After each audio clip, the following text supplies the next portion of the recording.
So today it is December 9th. Today we're going to be talking to Miss Jennifer Bray, the district attorney, and we have 9 questions.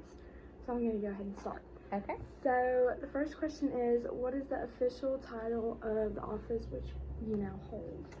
So it's the 27th Judicial Circuit of Alabama. So it's kind of a unique thing. The state of Alabama is broken up into 41 judicial circuits, and each judicial circuit is comprised of at least one county, and some have additional counties. Luckily here in Marshall County, for me, Marshall County is the only county of the 27th Judicial Circuit. So it's kind of an interchange, the office title, it's easier, and because we're a one county circuit, to refer to me as the Marshall County District Attorney. And I think technically, officially, I'm the District Attorney of the 27th Judicial Circuit of Alabama. Like our neighbors in DeKalb and Cherokee County, Summer McWhorter, she's the District Attorney there. Her circuit, I believe it's the 9th Judicial Circuit, and it's also DeKalb County and Cherokee County. So that's one of those examples of like a multi-county circuit. But luckily for us, we're one county, and it makes things a little bit easier. So the second question is, what are the general legal qualifications for the office? So to run for district attorney, really the only qualification is to be an attorney in good standing with the Alabama State Bar. So you don't have any minimum requirements for practice length. So technically, right after law school, you could run and be elected for district attorney. I think practically that doesn't happen. It usually takes some experience to have the voters to believe in you and vote for you. But to run for office, you have to have a law degree, which means you would have to have a college degree before that. So I have a bachelor's degree and a law degree. And then you have to take the state bar, pass it, and be in good standing with the Alabama State Bar. And then you have to be a resident of the state of Alabama or the county in which you are seeking, or the circuit. So for me in Marshall County, for at least a year, I believe it was, before you run for office. Either 6 months or a year, but I was that for 10 years. So that wasn't something I paid attention to because it wasn't an issue for me. But yeah, you have to be a resident of the 27th Judicial Circuit, an attorney in good standing with the Alabama State Bar. And that's really it. Why did you choose to run for this particular office? So, I always knew I wanted to be an attorney. I didn't necessarily know I wanted to be a prosecutor or, this type of attorney, but I always knew I wanted to be an attorney. And then in law school, and right after, my focus really turned toward criminal law. I enjoy criminal law. I think that you have to have good criminal defense attorneys, and you have to have good prosecutors. That's the only way to really ensure justice is done, because, justice isn't just about convictions or getting people off. It's about finding the truth, and that's what justice is. So I think it's important to have both sides. I was a public defender before I became an assistant district attorney, and honestly, this opportunity opened its door for me. My husband is from Marshall County, and so we moved here, and I was looking for a job in the criminal world, and Steve Marshall, who's now currently the Attorney General of Alabama, he actually hired me about 10 years ago to be an assistant district attorney, and I was the sex crimes prosecutor. And so that's really where my passion developed for this type of work. A family member, a really close family member of mine, was a victim of familial sexual abuse, and so this process has always kind of been known to me in the back of my mind, and of course I had no idea what everything entailed until I kind of stepped into it myself. But once I became an assistant district attorney and really primarily focused my time on sex crimes and helping victims of sex crimes, then I knew I wanted to be the one to get to continue to do that, on my terms, and to continue to do that while calling the shots about policy and about what I thought the efforts of this office should be. And so really the only way to do all of those things was to run for district attorney and kind of take the helm myself. Fourth question is, what are the most challenging aspects of running for public office, and what are the best aspects? I would think the biggest challenges are, it really takes you outside of your comfort zone. I'm a hard worker. I've always been somebody like, I come to work, I get my job done. I like to think that I do it well, and I go home to my family. I've never really cared about the political side of it. And so to have to shake a lot of hands and, you know, raise money, ask people to vote for you or to support you, that for me, not for everybody, but for me is outside of my comfort zone. You know, if all that I had to do as the elected district attorney is prosecute cases, it would be like the greatest job in the world.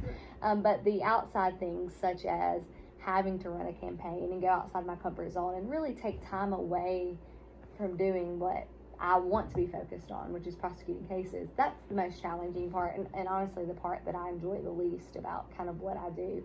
Luckily, we only have to do that once every 6 years, so you know, we only have to run every 6 years, not every 2 years like the legislature, or every 4 years like some other cabinet or some other government positions. So I feel blessed in that sense that it's a challenge when it comes around, a campaign, but it only comes around every 6 years, which is a great thing. I was also unopposed, so I did not have I know some friends of mine who recently were in a composed a race where they were where there was an opponent. You know, obviously that's challenging, but you know, I have a young family, and so if I would have had to take time away knocking on doors and doing that kind of thing, that would have been, you know, not fun.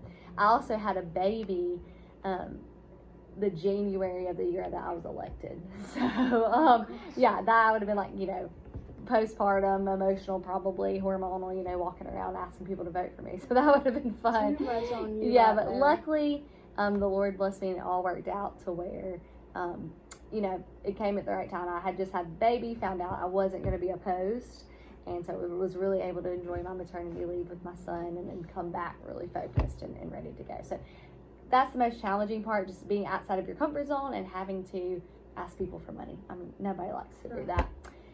The most fun part or rewarding part about running a campaign is getting to meet people. So, you know, you have to, because you're forced outside of your comfort zone, you know, you have to get used to going up to people and shaking their hand and telling them, you know, who you are and what you stand for. And so that's fun to kind of get to meet people on that level that you would not otherwise maybe meet unless you're forced to in a way. So that's probably the most rewarding part. Because you didn't know everybody, you know, because you didn't. No, I mean, yeah, I mean, we live in a small town, but not that small, right? Yeah. You know, like, you know, you may know kind of certain pods of people in every area or town, you know, but like I know Aaron, but I don't know you, you know, so you just kind of, you may know people that know people, but it's hard to know everyone.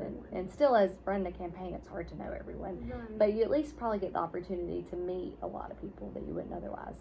I know it'd be fun to, like, have everyone to know who you are, especially, like, getting comfortable up here and coming to talk to you whenever they need. Yeah, it's nice for people to feel that you're accessible. You know, I think that that's important, and probably something that's generationally different. You know, like I would say, probably my predecessor and definitely DAs before him, you have a wall, you know, like people don't get to just come in and talk to the DA or the whatever, and I've never really been like that, because, you know, I just feel like it's my job to be accessible to the public. I mean, I'm a public servant, and I can't always do that. You know, people would love to ask me questions that I simply can't answer, you know, but I like to at least be accessible, and for people to know that if they have a question for me that I can answer, that I will answer it for them.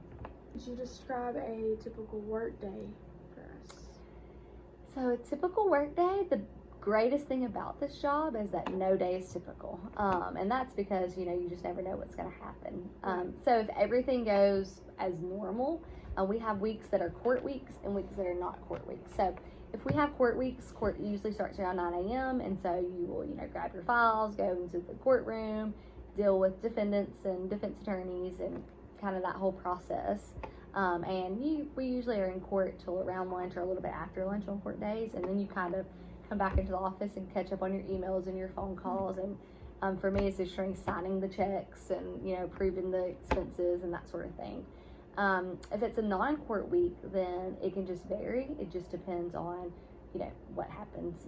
Was there a homicide? You know, was there something that you have to be really doing search warrants? So it really never fails for me. Is like when I think like, oh, I'm gonna have such a down week, you know, like I'm gonna finally get to catch up, I'm gonna finally get to breathe, you know, some tragedy will happen that kind of turns my world upside down and has me my focus completely changed on, you know, writing search warrants, assisting law enforcement, that sort of thing. So it's never really typical. But, you know, I'm usually always here or around here, and we're either in court or, you know, catching up, or we may be at a crime scene if the crime has occurred. Which is we're almost there. We're almost there. What are the most enjoyable aspects of the position that you hold?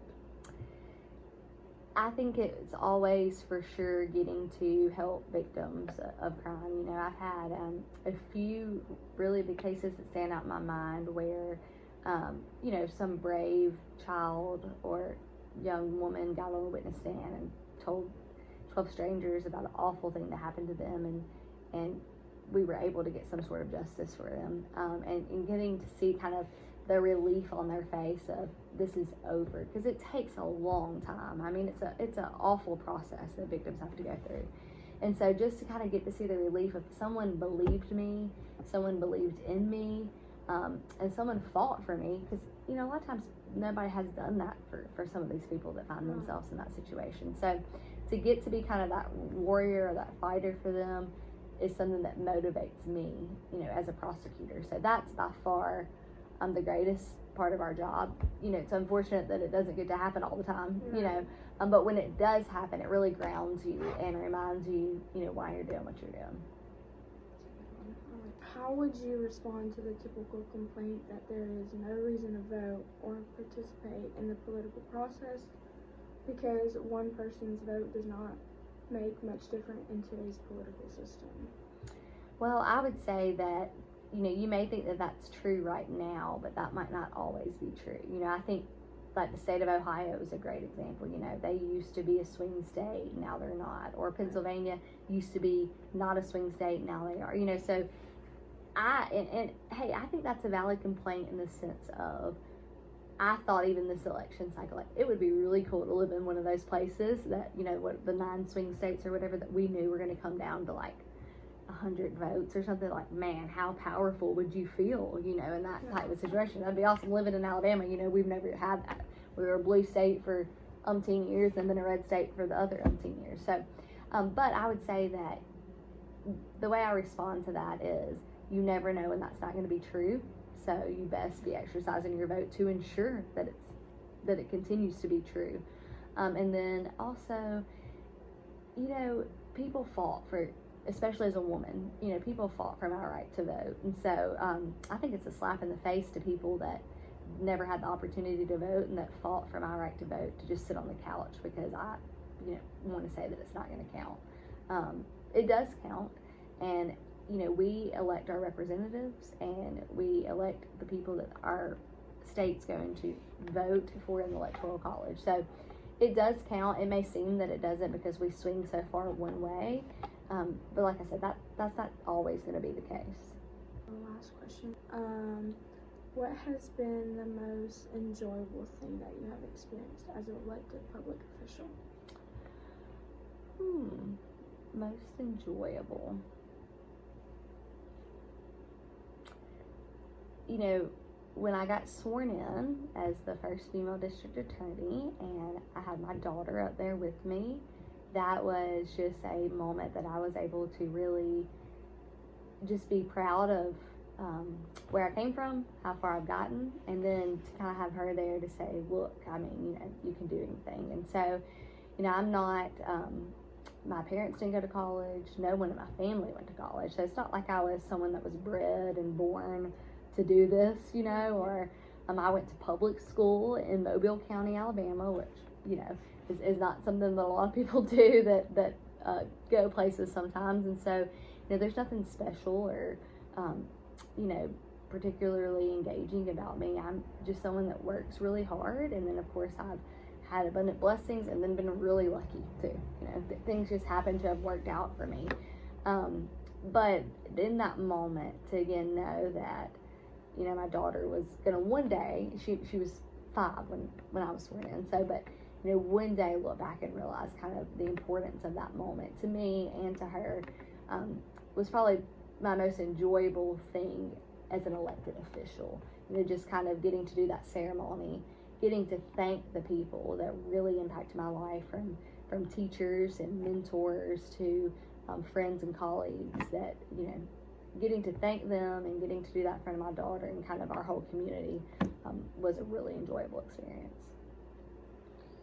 My class would love to hear the reason why that you want to be our district attorney. Okay. My sister was a victim of sex abuse, and I was younger than her, so we didn't, and it wasn't something that we really talked about or that anybody really focused on. But I remember kind of the turmoil in that time and the impact it had on her and my entire family, and kind of just the lack of resources, or at least what felt like in my little kid mind, the lack of understanding or the lack of justice, the lack of service. And so I always knew that when I was really able to kind of understand what happened to her, that was not unusual, that was kind of a dime a dozen kind of a situation. And so that really motivated me to want to be the kind of person that not only put the people that do that in jail, because believe me, I want to do that,